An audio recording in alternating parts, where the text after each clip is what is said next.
أعوذ بالله من الشيطان الرجيم. بسم الله الرحمن الرحيم. إن الحمد لله نحمده ونستعينه ونستغفره ونعوذ بالله من شرور أنفسنا وسيئات أعمالنا. من يهده الله فلا مضل له ومن يضلل فلا هادي له، وأشهد أن لا إله إلا الله وحده لا شريك له، وأشهد أن محمدا عبده ورسوله صلى الله عليه وآله وأصحابه وسلم تسليما كثيرا.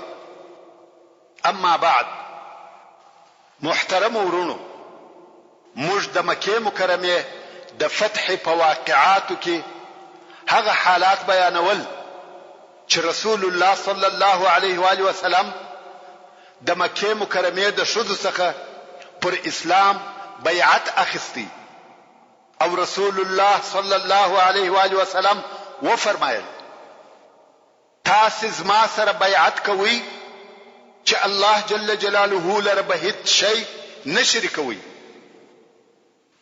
هند ویل: یا رسول الله، هغه چې نن مات کړه سوه که هغه الها یا خدایان وای، نن به زموږ سره یو څه کومک کړی وای. بیا رسول الله صلی الله علیه و آله وسلم و فرمایل: او غلا به نه کوي. هند ویل: یا رسول الله، ابا سفیان یو بخیل سړی دی، ما د مال څخه یو څه اخیستی دی، او نیم خبره چې هغه ما ته حلال و که حرام. ابو سفیان چې دالته ولاړ و، هغه ویل: هغه چې په خوا دې اخیستی دی هغه مې در بخښلی دی. رسول الله صلی الله علیه و آله وسلم و فرمایل: ته هند بنت عتبه؟ دی ویل: هو، زه هند یم یا نبی الله. پر هغه تیرو سو عفو راته وکړه، الله دې تا ته عفو وکړي. رسول الله صلی الله علیه و آله وسلم و فرمایل: زنا او فاحش کارونه بنه کوي. هند ویل: آیا حره ښځه زنا کوي؟ ورونو، په جهالت کې هم عربو زنا بد کار باله. حره ښځو زنا نه کول، فقط هغه منځي وي چې زنا به کول. په حره ښځو کې زنا شاذ او نادره پیښېده. نو هند په تعجب کې سوه چې زموږ څخه څنګه د نه زنا کولو بیعت اخیستل کیږي. او بیا رسول الله صلی الله علیه و آله وسلم و فرمایل: او خپل اولادونه به نه وژنئ. هند ویل: موږ کوچنی لوی کړه او تاسو په بدر کې په لویواله ووژل. تاسو او هغه ښه پوهیږئ. دا یې ځکه وویل چې د دې زوی حنظله په بدر کې وژل شوی و. حضرت عمر رضی الله تعالی عنہ دغه د دې پر خبرو ډیر وخندل، او رسول الله صلی الله علیه و آله وسلم هم تبسم وکړ.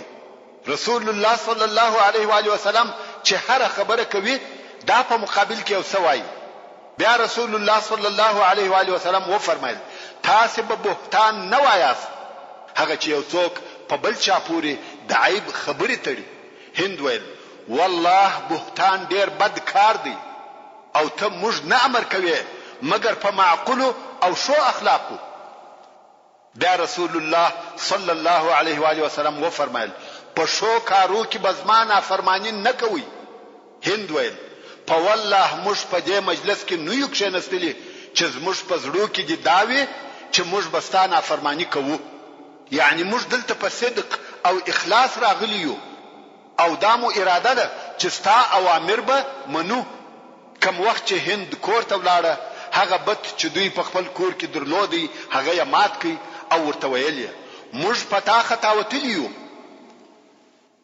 دا د ښځو بیعت وو، او رسول الله صلی الله علیه و آله وسلم د مغفرت دعا ورته وکړه.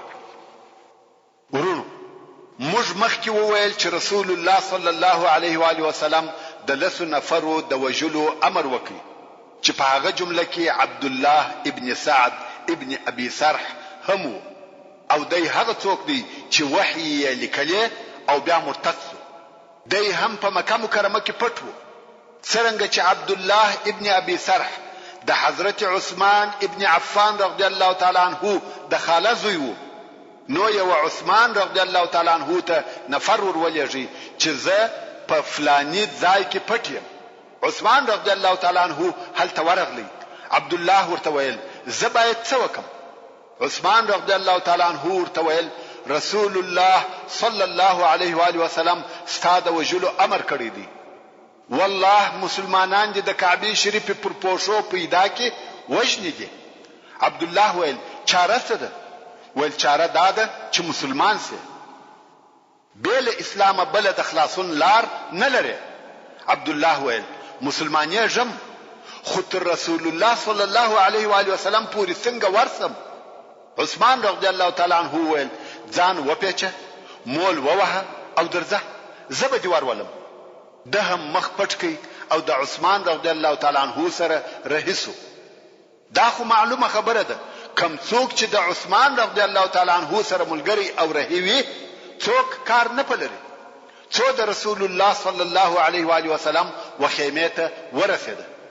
هلته د رسول الله صلی الله علیه و آله وسلم سره د اصحاب کرامو یو ډله ناسته و چې په دې جمله کې یو انصاری هم و او د هغه وجل سوي یا شهید سوي نفر د کورنۍ څخه و، کم چې د احد په ورځ یو مسلمان په خطا کې وجلی و او بیا د هغه وجل سوي مسلمان ورور چې اصلا کافر و او ځان یې مسلمان ښکار کاوه او د ورور دیت هم واخستی او بیا یې پس له دیت د خپل ورور قاتل په غدر سره ووجي.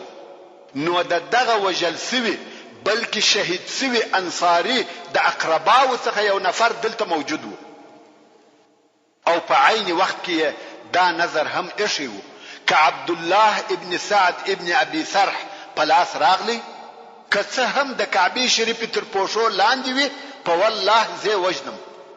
دغه عبد الله وجنه پر ځان نظر کړی و. نو دغه انصاری صحابي هم د رسول الله صلی الله علیه و آله وسلم په مجلس کې ناس دی. دا دی عثمان ابن عفان رضی الله تعالی عنہ چې عبد الله ابن ابي سرح ورسره ملګری دی د رسول الله صلی الله علیه و آله وسلم وخیمه ته راغله. اول عثمان رضی الله تعالی عنہ وخیمه ته ورننوتی او ویل یا رسول الله زما سره عبد الله ابن ابي سرح را سره دی، راغلی دی چې مسلمان سي، نو بیعت ورسره وکړه. په دغه وخت کې عبد الله هم خیمه ته ورننوتی. اوس هغه څوک چې وینه او مرګ د رسول الله صلی الله علیه و آله وسلم د طرفه مباح ګرځول شوی دی، غواړي چې په مسلمانېدو سره خپل ځان د مرګ خلاص کړي او غواړي چې بیعت وکړي. نو عبد الله ابن سعد د بیعت لپاره خپل لاس ورسول الله صلی الله علیه و آله وسلم ته ورغږد کړي، مگر رسول الله صلی الله علیه و آله وسلم لاس نور تر وغځاوه. رسول الله صلی الله علیه و آله وسلم لاس ټول نیولې دي او ساکت دي، څه نه وایي. خلق ورته ګوري. عبد الله لاس ورغځولې دي او رسول الله صلی الله علیه و آله وسلم لاس نور کوي. څو لحظه سکوت او خاموشي و. څو عبد الله هم خپل لاس ټول کړي. رسول الله صلی الله علیه و آله وسلم د بیعت څخه ممانعت او خودداری وکړه، ځکه دا هغه سړی دی چې یو وار مسلمان او بیا مرتد شو او دا اوازې هم اچولې چې قران مجید مشوه او اړول شوی دی. شخصا ما تغیر پکښ راوستلی دی. تر دې لو ګناه چیرې ده چې پر الله جل جلاله درواغ وایي، ځکه رسول الله صلی الله علیه و آله وسلم د بیعت څخه ممانعت کاوه. بیا عثمان رضی الله تعالی عنہ وویل یا رسول الله پر اسلام بیعت ورسره وکړه. دوهم وار بیا عبد الله د بیعت لپاره لاس ورغږد کړي، خو رسول الله صلی الله علیه و آله وسلم دوهم وار هم لاس نور وغځاوه. خلق ورته ګوري. دا اول وار دی چې رسول الله صلی الله علیه و آله وسلم د بیعت لپاره چاته لاس نور کوي. یو نفر راغلی دی غواړي چې مسلمان سي او رسول الله صلی الله علیه و آله وسلم یې نه قبلوي، لاس یې ټول نیولې دي.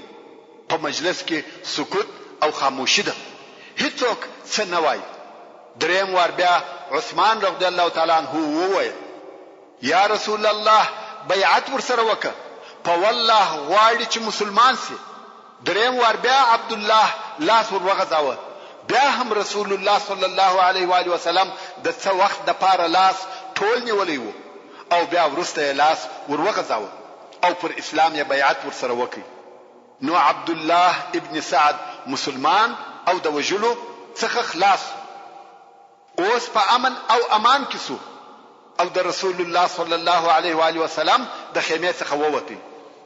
رسول الله صلی الله علیه و آله وسلم وناس خلق توکتل او وی فرمایل الیس فیکم رجل رشید، ایا پتاس کی یو پوه او عاقل سړی نسته؟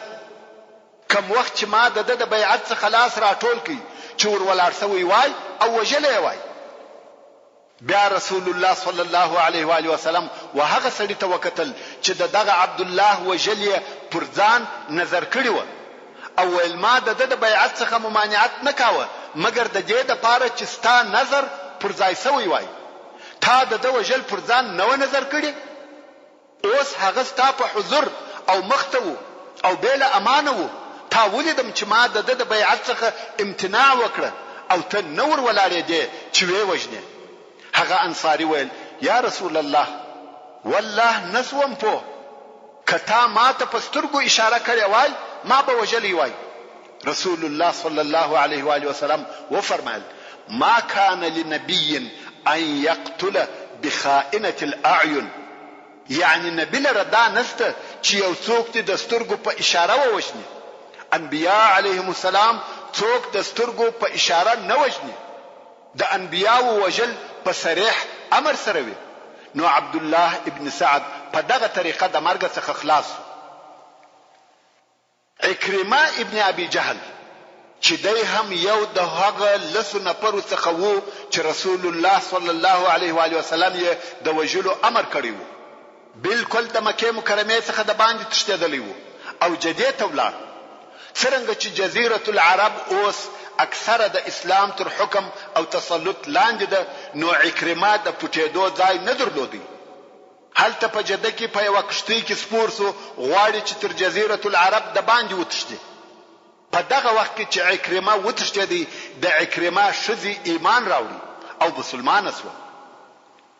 ورسول الله صلی الله علیه و آله وسلم ته ورغله ویل یا رسول الله کني عکرمه مسلمان در تراوستی امان ورکوي؟ رسول الله صلی الله علیه و آله وسلم و فرمایل هو که عکرمه مسلمان راغلی په امان دی او امان ورکوم. نو د عکرمه ښځې وویل یا رسول الله زه مسلمان راولم. بیا نو ښځې د عکرمه معلومات وکړي، ورته معلومه سوه چې هغه جدې ته تللی دی. ښځه جدې ته پسې ولاړه، هلته چې معلومات وکړي خلقو ویل هغه په کشتۍ کې سپور سو. اوس نو په دغه وخت کې چې عکرمه په کشتۍ کې سپور سو، دریاب توپانی سو، څپې یې وهلې. هغه خلق چې په کشتۍ کې سپاره وه خپل مرګ یې په سترګو ولیدی او ټولو په دعا شروع وکړه. که څه هم د کشتۍ سپاره خلق ټول کفار وه، خو رجوع او دعا یې ټوله ویوه الله ته وه، د یوه بد نوم هم نه یادوي. عکرمه ورته ګوري چې دغه ټول خلق بیل الله جل جلاله څخه بل د هیڅ چا څخه کومک او مدد نه غواړي، د بوتانو څخه کومک نه غواړي. ورونو اوس هم ټول کفار او نصارا دغه دي. کوم وخت چې زلزله یا یو بل لوی آفت پر راسي، نه وایي چې یا عیسی، بلکې وایي یا الله. عموما ټول انسانان د آفت او مصیبت په وخت کې بیل الله څخه بل څوک نه یادوي. اوس عکرمه ورته ګوري دغه ټول خلق هغه خلق دي چې د بوتانو عبادت کوي، مګر اوس د یو بت نوم هم نه یادوي، بلکې ټول و الله جل جلاله ته نارې وهي.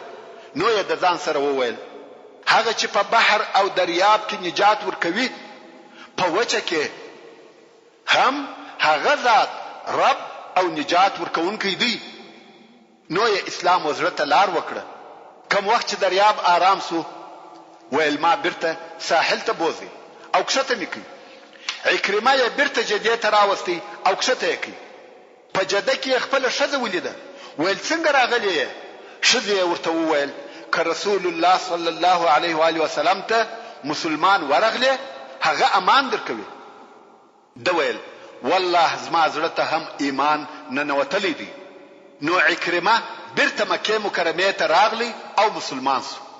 رسول الله صلی الله علیه و آله وسلم هم د ده په ایمان ډیر خوشاله سو، ځکه د دې امت د فرعون زوی مسلمان سو.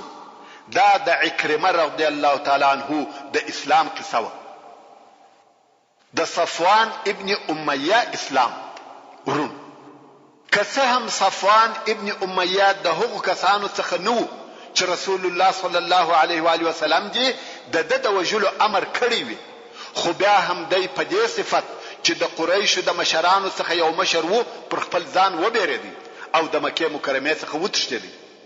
کم وخت چې د صفوان ښځې چې مسلمانه سوې وه ولیده چې عکرمه په امان سو، نو و عمیر ابن وهب الجمحي رضی الله تعالی عنه ته ورغله او د صفوان د امان په باره کې خبرې ورسره وکړې. عمیر ابن وهب رضی الله تعالی عنه د صفوان د ښځې په ملګرتیا و رسول الله صلی الله علیه و آله وسلم ته ورغلی او د صفوان د پاره امان ځنې وغوښتی.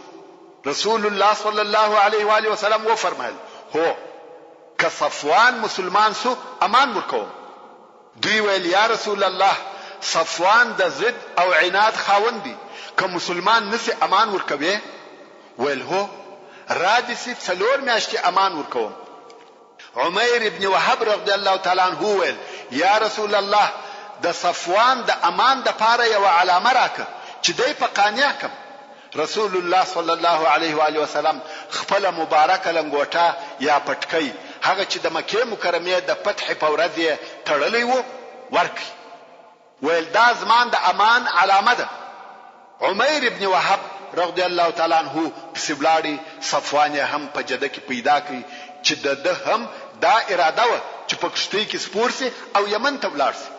خو عمیر ابن وهب رضی الله تعالی عنه ورته وویل راځه رسول الله صلی الله علیه و آله وسلم 4 میاشتې امان درکوي، که څه هم پر هغه خپل کفر او شرک یې، مګر ښه خبره دا ده چې اوس مسلمان سي. صفوان ویل یا د مسلمانېدو اراده مې نسته، خو دغه امان مې قبول دی.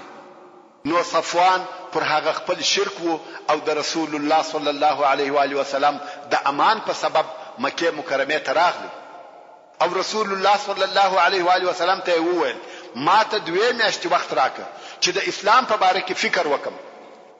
رسول الله صلی الله علیه و آله وسلم و فرمایل 4 میاشتې اختیار لري. بیا یې د حنین په غزا کې که څه هم مشرک وو اشتراک وکړي چې دغه غزا د مکې مکرمې تر فتح لږ وروسته پیښه سو، مګر د امان د مودې تر ختمېدو د مخه مسلمان سو. دا د قریشو سرداران و او دا یو اسلام ته د داخلېدو حالات و. اوس چې ورسول الله صلی الله علیه و آله وسلم ته مکه مکرمه چې د شار وطن او د زیږېدو ځای و فتح او تسلیم سو. په انصارو کې دا بیره پیدا سو چې رسول الله صلی الله علیه و آله وسلم د لې پات نسی. نو انصارو په خپل مابین کې سره وویل آیا دا فکر نکوي چې الله جل جلاله ورسول الله صلی الله علیه و آله وسلم ته د وطن او شار ور فتح کوي چې د لې دی و اوسېږي. په دغه وخت کې رسول الله صلی الله علیه و آله وسلم د صفا پر غونډۍ ولاړ او دعا یې کول. کوم وخت چې د دعا څخه فارغ سو ویل تاسو څه ویل؟ دی ویل څه مونږ ویل یا رسول الله. بیا هم رسول الله صلی الله علیه و آله وسلم ورته ټینګ سو چې په کومه موضوع کې مخبري کولې راته ووایست. انصارو هغه خپل حال ورته ووایه. رسول الله صلی الله علیه و آله وسلم و فرمایل معاذ الله ژوند به هم ستاسو سره دی او مرګ مې هم ستاسو سره دی. ورونو رسول الله صلی الله علیه و آله وسلم 19 ورځې په مکه مکرمه کې پاتې سو چې په دغه موده کې وخلقو ته د هدایت او تقوا لارښوونې کولې او دغه ځای څخه د اسلامي دعوت او د شاوخوا د بوتانو د ماتولو لپاره ډلې یا سریې لېږلې چې د مکې مکرمه د شاوخوا قبیلو ټول موجود بوتان یې مات کړه او په مکه مکرمه کې داسې اعلان وسو هر څوک چې پر الله او د آخرت پر ورځ ایمان لري په خپل کور کې د هیڅ بد بې ماتېدو نه پرېږدي او په دغه 19 ورځو کې رسول الله صلی الله علیه و آله وسلم سفریانه لمونځ کاوه چې په عربي کې قصر ورته وایي یعنی 4 رکعاتیزه فرض لمونځ 2 رکعاته کاوه خو لمونځونه یې نه سره یو ځای کول چې جمع ورته ویل کیږي هغه دا چې د ماپښین او مازیګر یا د ماښام او ماخستن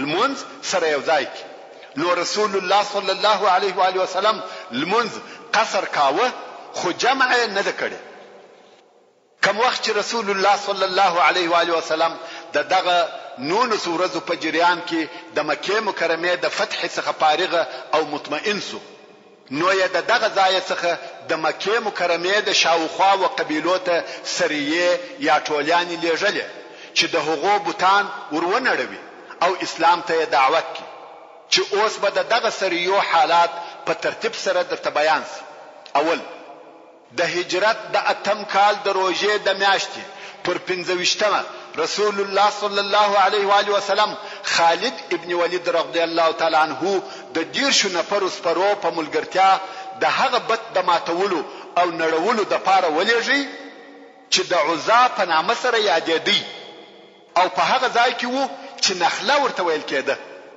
چې دغه بت د مشرکانو د هغه عظیم بوتانو څخه وو د قریشو او ټوله بنی کنانه د پاره وو خالد رضی الله تعالی عنه هل تولاړي او بل مقاومته د هغه خلقو یې عزا مات او ونړاوه اوس چې بیرته رسول الله صلی الله علیه و آله وسلم تراغلی رسول الله صلی الله علیه و آله وسلم پوښتنه ځنی وکړه چې آیا یو شی دی ولیدي خالد رضی الله تعالی عنه ویل یا رسول الله صلی الله علیه و آله وسلم و فرمایل ندی دی نړولې بیرته ورسه او وې نړول خالد رضی الله تعالی عنه هم په ډیر قهر سره بیرته ورهیسو هلته چې ورغلی توره د پوشک شلو او د هغه بد ځای ته ورننوتی د هغه ځای څخه یو توره لته شزه ورته راووته چې د سر ویشتانې اله او پاشلی و هغه د بد خدمتګار چې موږ ملنګ ورته وایو پر شزه ناره وهله خو خالد رضی الله تعالی عنه توره ورسره کړه او شزه دوه ځای کړه بیا رسول الله صلی الله علیه و آله وسلم تراغلی او دغه قصه ورته وکړه رسول الله صلی الله علیه و آله وسلم و فرمایل هو دغه عزاو او د دې څخه نا امید سو چې بیا دې ستاسو په ملک عبادت وسی دوهم دغه د روزې په میاشت کې رسول الله صلی الله علیه و آله وسلم عمرو ابن العاص رضی الله تعالی عنه وهغه بت ورولېږي چې د سواع په نامه سره یادېدی چې دا د حذیل د قبیله بت وو او د مکه مکرمه څخه 3 میله لري د رهاط په منطقه کې پروت وو کوم وخت چې عمرو ابن العاص رضی الله تعالی عنه هلته ورغلی د بت خدمتګار یا ملنګ ورته وویل د چی د پاره راغلی عمرو رضی الله تعالی عنه ویل رسول الله صلی الله علیه و آله وسلم امر کړیم چې دغه بت ونړو هغه ملنګ ویل دا کار نشي کولای عمرو رضی الله تعالی عنه ویل ولی ملنګ ویل نه دی پریږدي عمرو رضی الله تعالی عنه ویل حتی تر اوسه پوری ته پر هغه خپل باطل دنیا ویحک آیا دغه بد شی اوري کوي نو عمرو ابن العاص رضی الله تعالی عنه ورتیرسو او بته مات کی او بیا یو خپل ملګرو ته ویل چې دغه خونه شاوخوا ټوله ونړوي خونه ونړول سو خو شی نه کوي پکښ پیدا بیا یو هغه ملنګ ته ویل څنګه سو ملنګ ویل ما هم د الله د پاره اسلام راوړی او قبول کړی دی دریم دغه دروژه په میاشت کې رسول الله صلی الله علیه و آله وسلم سعد ابن زید الاشهلی رضی الله تعالی عنه د شلو نفرو ملګرو سره د هغه بت د ماتولو د پاره ولېږي چې د منات په نامه سره یادېدی چې دغه بت په مشلل کې د قدید سره وو دغه بت د اوس خزرج غسان او ځینو نورو قبیلو د پاره وو کوم وخت چې سعد رضی الله تعالی عنه هلته ورغلی د هغه بت خادم یا ملنګ ورته ویل د چی د پاره راغله؟ سعد رضی الله تعالی عنہ ویل د منات د نړولو او ماتولو د پاره. ملنګ ویل ته او هغه شسره پوهیږي. سعد د بت پر طرف ورهیسو. د بت د طرفه یو لڅه تور شزه چې د سر رښتانه شکېدلی او پاشلی و ورته راووته چې چیغه وهله او خپل زګر یې په چپلاخ وهه. هغه ملنګ ورته ویل یا منات ځینې نافرمانه خلق دي راغلي دي ځان ځنې ساته. خو سعد رضی الله تعالی عنہ په تور ووهل او شزه ووجل او بیا وهغه بت ورتیر سو هغه هم ونړاو. څلرم کوم وخت چې خالد ابن ولید رضی الله تعالی عنہ د عزا د ماتولو او نړولو څخه راغلی نو رسول الله صلی الله علیه و آله وسلم د بنی جزیمه او قبیله ته د دعوت لپاره ولېږي نه د جنگ کولو لپاره. د خالد رضی الله تعالی عنہ سره 350 نفر د مهاجرینو انصارو او د بنی سلیم د قبیله خلق ورسره ملګری دي. خالد رضی الله تعالی عنہ چې هلته ورغلی هغه ټول قوم د استقبال د پاره مسلح مخته ورته راووته. د هغو د جنگ اراده نه ده مګر په هغه وختو کې د عربو دا قانون وو چې د ولي او معتبر سړي و استقبال او شراغلی ته به د اسلحه سره راوتل. نو دغه قوم هم د خالد ابن ولید رضی الله تعالی عنہ و مخته مسلح راووته. د خالد رضی الله تعالی عنہ بیا دا خیال سو چې دوی د جنگ د پاره راوتلی دي. نو خالد رضی الله تعالی عنہ ورغکړه اسلمو یعنی مسلمانان سي. هغه ویل صبعنا یعنی د دین وتلیو. هغه په خپل اصطلاح ویل د دین وتلیو یعنی هغه په خوانی دین مو پرې ایښی دي. دا څه نو ویل اسلمنا چې مسلمانان سویو مګر د مسلمانانو او نور عربو په اصطلاح صابی یعنی کافر. نو د مسلمانانو په اصطلاح د دوی د خبرې معنا داسوه چې کافران سویو. خالد رضی الله تعالی عنہ د حمله امر وکړي چې جنگ شروع کړي ځکه دوی کفار دي. دغه د خبرو په غلط فهمي سره جنگ شروع شو. په هغه قبیله کې هم نفر ووجل شو هم یې بندیان ځنی ونیول او دغه بندیان یې د خپل لشکر پر افراد تقسیم کړ. ورسته هغه وویل اسلمنا. خالد رضی الله تعالی عنہ ویل د توري د بیري مسلمانان سواست.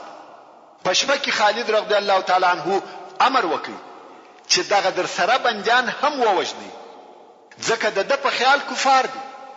مگر عبد الله ابن عمر رضی الله تعالی عنہ او ځینو نور اصحاب کرامو یعنی مهاجرینو او انصارو دغه کار ونه کړ یعنی خپل ورسره بندیان نه ووجل. ویل اوس چې دوی اسلام قبول کړي موږ نه وښنو. خو یوازې د بنی سلیم قبیله چې نوی مسلمانان سوي و خپل بندیان ووجل. مقصد دا چې دغه خلق یو د بل د خبرو د نه پوهېدلو یا د یو سوء تفاهم په سبب د بنی جزیمه ډیر نفر ووجل شو. کوم وخت چې خالد رضی الله تعالی عنہ بیرته مکه مکرمه ته راغلی او رسول الله صلی الله علیه و آله وسلم ته دغه خبر وویل سو رسول الله صلی الله علیه و آله وسلم ډیر په قهر سو. لاس یې پورته کړ او وی فرمایل اللهم انی ابرأ الیک مما صنع خالد یعنی الهی زه د هغه کار څخه بری او بیزار یم چې خالد کړی دی. دغه د په کار نه خوښه.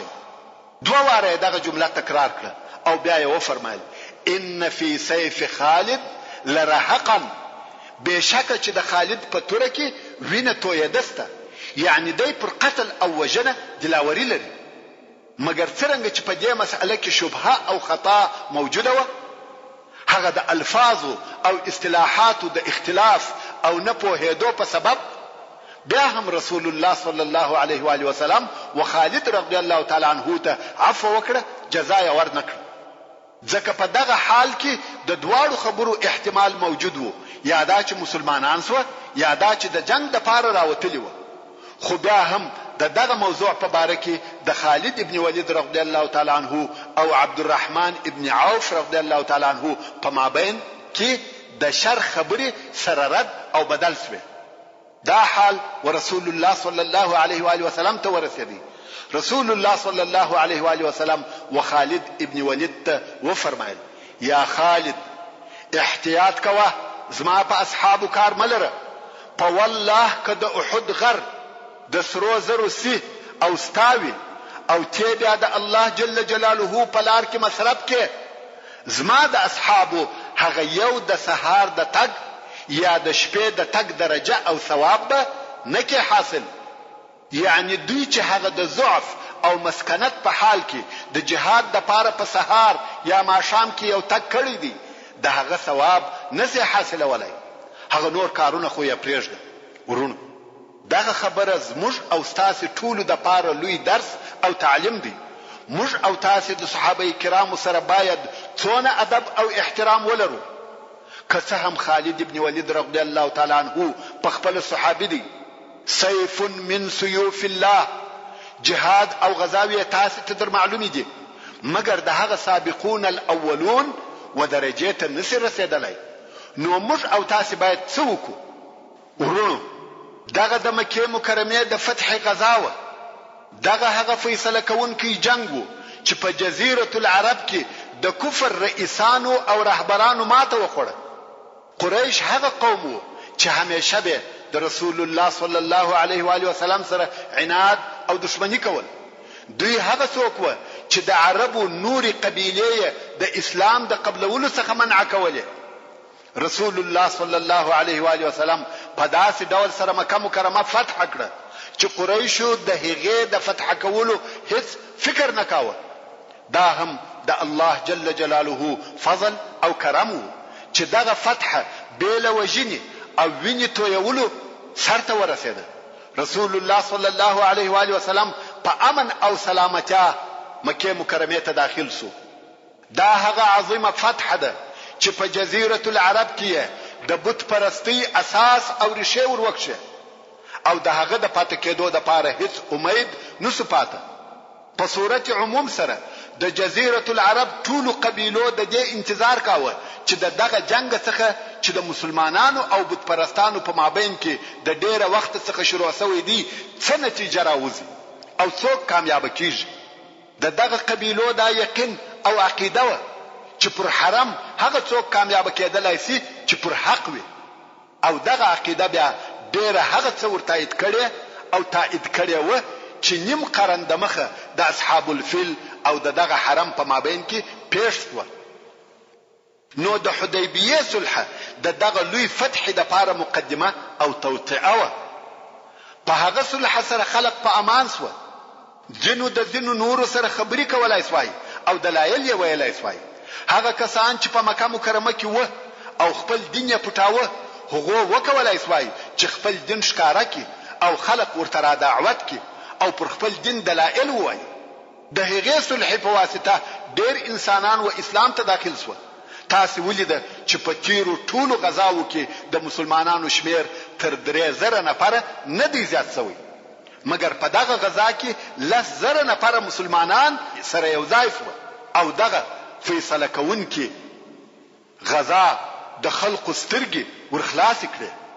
په دغه غزا سره د خلقو د سترګو څخه هغه اخیرنی پردې چې د دوی او د اسلام په مابین کې وي استسوي. په دغه غزا سره مسلمانانو په ټوله جزیره العرب کې سیاسي او دینی سيطره حاصله کړه. دینی صدارت او دنیوي ریاست دواړه و مسلمانانو ته ورتسلیم شو. هغه مرحله چې د حدیبیه په صلح سره شروع شوه و په دغه فتح سره پوره او کامله شو او تر دې وروسته یو بل مرحله شروع شو چې هغه مرحله په تمامه معنا د مسلمانانو په ګټه او مصلحت و. د عربي قبیلو د پاره بل څه نه و پاته بیل دې څخه چې په ډلو ډلو ورسول الله صلی الله علیه و آله وسلم تراتله او اسلام ته داخلي ده او بیا یې دغه ځای څخه وعالم ته دعوت ورسره وړي او دغه کار په دوه راتلونکو کلو کې په پوره ډول سره پای ته ورسېدی. ورونو کومش د مکه مکرمه د فتح او حالات او واقعات ته په غور او دقت سره متوجي سو د هغه څخه خورا ډیر دینی او سیاسي اخلاقی او اجتماعي احکام او تجربه حتی نبوي حکمتونه را استلای سو. خو څرنګه چې زموږ بحث د دغسې موضوعاتو د بیانولو دپاره نه دی، نو که د دینی احکامو په رایستلو او بیانولو شروع وکم زموږ بحث ډیر اوږدیږي. په دې سبب چې بحث مو اوږد نسی د ډیرو موضوعاتو تر بیانولو به تیر سم، خو فقط دغه یو څو موضوعاتو ته باید ښه متوجه سو، او دا به زموږ دپاره درس وي چې د رسول الله صلی الله علیه و آله وسلم د سیرت د ویلو او اوریدلو څخه څنګه حکمتونه او عبرتونه را ایستلای سو. اول، تاسو خو اوس دغه لوی فتح واقعات واورېده چې الله جل جلاله خپل رسول صلی الله علیه و آله وسلم او دغه اصحاب رضی الله تعالی عنهم اجمعین په دغه فتح سره مکرم او معزز کړ. اوس تاسو کولای شئ چې دغه پخوانی دعوت او دغه د واقعاتو او تکالیفو نتیجه او ثمره په خپل سترګو سره ووینئ. اوس چې د فتح قصه واورېده ته کولای شې چې د هغه هجرت چې څو کاله د مخه د دغه مکه مکرمه څخه سوی وو ارزش او اهمیت وسنجوي. ته باید په دې پوه شې چې د الله او اسلام په لار کې د مځکې او وطن، د مال او کورنۍ، د قوم او اقرباو قرباني کول قرباني نه ده. که اسلام پاتوي دغه شیان دي ټول برته لاس ته درځي، او که اسلام نوي دغه ټول شیان وتا ته فائدہ نشي درسولای. اوس ته دغه لوی فتح په واقعو کې شغور وکړه. تا ته به در معلومه سي چې تر دغه فتح د مخه هغه جهاد او شهادتونه، هغه لوږي او تندي، هغه زحمتونه او تکلیفونه عبث او بهوده نه و. د یو مسلمان یو څاڅکی وینه هم بے فائدې نه و توی سوی.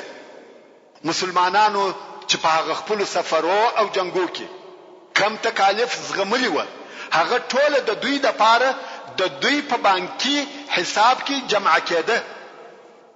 هغه ټول دغه فتح او نصرت قیمت وو چې دوی په کشتو یا اقساط سره جمع کړی وو، او دا هم د الله جل جلاله په خپل بندگانو کې قانون او طریقه ده. بیل صحیح اسلام څخه نصرت نسته، او اسلام بیل عبودیت څخه نسته، او عبودیت بیل تضحیه او قربانی څخه نسته. د الله جل جلاله په لار کې به جهاد کوي تر هر څه به تیریږي، نو ته واقعي عبد الله یې، او د الله جل جلاله نصرت دې ملګری کیږي. ستا هغه ورځ په یاد ده چې رسول الله صلی الله علیه و آله وسلم د خپل وطن مکه مکرمه څخه ووتی، او څنګه ووتی؟ د غرو او شیلو په مابین کې د شپې په پټه و مدینه منورې ته مهاجر ووتی، چې ځینې اصحاب یې تر د صلی الله علیه و آله وسلم د مخه هلته مهاجر شوي وو، او ځینې تر د علیه الصلاة والسلام وروسته پسې ورغله، چې د هغو شمیر هم لږ او هم ضعیفه وو. هغو ټولو مال او کورنۍ، مځکه او وطن د دې دپاره پرېښول چې دین ورپاته سي. دغه دي هغه ټول اوس خپل مال او خپل کورنیو، خپل وطن او خپل اقرباو ته راغله، چې تله لږ وه او اوس ډیر دي، چې تله ضعیفه وه او اوس قوي دي. او هغه کسان چې پرون یې دوی په جبر او ستم سره ایستلي وه، نن د دوی استقبال په خشوع او خضوع، په ذلت او کښتو سترګو سره کوي. د مکه مکرمه هغه اهل چې د قران مجید اوریدل یې منع کړی و، اوس په ډلو ډلو د الله جل جلاله و دین ته داخليږي. هغه حبشي بلال رضی الله تعالی عنہ چې همیشه به د مکه مکرمه په سرو او تودو ریګو کې د مشرکانو پر لاس عذابونه ورکول کېده، اوس د کعبه شریفه وبام تخیجي او په لوړ आवाज سره د الله اکبر الله اکبر ناره وهي. دا هغه आवाज دی چې ورځ د عذاب تر چلاخو او وهلو لاندې پسګیروي سره ویل احد احد احد احد. دغه دی نن ورځ لوړ پر کعبه شریفه ولاړ دی، په لوړ او خواږه आवाज سره وایي اشهد ان لا اله الا الله او اشهد ان محمدا رسول الله، او ټوله هم چپ او غوږ ورته نیولې دي. دا ټوله هغه یو حقیقت دی چې دوهم نه لري، چې هغه اسلام دی. نو هر هغه انسان څونه احمق او جاهل دی چې بیل اسلام د بل شي د پاره جنگ او جهاد کوي. دغه انسان فقط د هغه خیالاتو او اوهامو د پاره کوشش کوي چې هیڅ حقیقت نه لري. موږ او تاسو څونه ډیر سره بیرغونه ولیده او د هورا نارې مو واورېدې چې د دوی د ساتنې د پاره د دوی تر شا څونه سره لشکري ولاړې وي. هغه ټوله څه وه؟ څرنګه چې د هغو خلقو جنگ او جهاد فقط د باطل او اوهامو د پاره وو، په هغه خپل زنګو کې نیست او نابود شو. او اسلام چې یو حقیقي او الهي دین دی، که څه هم په ظاهره نه لشکري لري او نه فوجونه، خو بیا هم د 1400 کلو راهیسې پر خلقو مسلط او قائم دی. دوهم، تاسو د فتح په ورځ د ابو سفیان و عمل او کار ته نه یاست په تعجب کې؟ دی هغه اول سړی دی چې خپل قوم ته ورغلی او د رسول الله صلی الله علیه و آله وسلم د جنگ څخه یې بیرول، او دی د خپل قوم څخه هغه اول سړی دی چې په دغه ورځ و اسلام ته داخل شو. حال دا چې دی هغه څوک وو چې د رسول الله صلی الله علیه و آله وسلم د جنگ د پاره د مکه مکرمه څخه هیڅ داسې لشکر نه دی وتلی چې د په امر او لارښوونه سره دی نوي. شاید د الهي حکمت دا خوښوه چې مکه مکرمه دی بیل جنگ څخه فتح سي او د مکه مکرمه اهل دی و رسول الله صلی الله علیه و آله وسلم ته بیل جنگ تسلیم او تابع سي. کنه خدای هغه کسان و چې دی علیه الصلاۃ والسلام یې ازاراوه، دوی و چې دی علیه الصلاۃ والسلام یې د مکه مکرمه د شار څخه وېستی، دوی و چې جنگونه ورسره کول. او نن ورځ بیل هیڅ کوشش د مسلمانانو د ابو سفیان د مسلمانېدو اسباب په خپل برابر شو. دا د دې لپاره چې دی خپل قوم ته ورسي او د هغو د دماغ څخه د جنگ فکرونه وباسي. د مکه مکرمه هوا د صلح د لپاره مناسبه کې چې په نتیجه کې د شرک او جاهلیت ژوند شخصي او د توحید او اسلام لمر وځلیږي. او دغه کار د لپاره تمهید او مقدمه د رسول الله صلی الله علیه و آله وسلم هغه اعلان وو چې یې فرمایل که څوک د ابو سفیان کور ته ننوتی هغه په امان دی. ورونو، تاسو د دغه خبرې په حکمت او قیمت پوهیږئ؟ په والله یو ساعت دغه خبرې پر حکمت خبرې کېدلای شي. که څه هم هلته په انصارو کې ځینې داسې کسان پیدا شوه چې دغه خبرې حکمت نور معلومه دي. کوم وخت چې رسول الله صلی الله علیه و آله وسلم وفرمایل که څوک د ابو سفیان کور ته ننوتی هغه په امان دی، ځینو انصارو و ځینو نور ته وویل په والله د رسول الله صلی الله علیه و آله وسلم و خپل شار ته میل پیدا شو او پر خپل قوم مهربان شو. ابو هريره رضی الله تعالی عنہ وايي په دغه وخت کې وحی نازل شوه، او په دغه وخت چې په هغه کې به وحی نازلېده موږ په هدو یعنی علامه را معلومه وي. نو دغه د وحی د نزول په وخت کې به د وحی د نزول تر خلاصېدو تر وخته هیڅ ورسول الله صلی الله علیه و آله وسلم ته سترګې هم نور اړولې.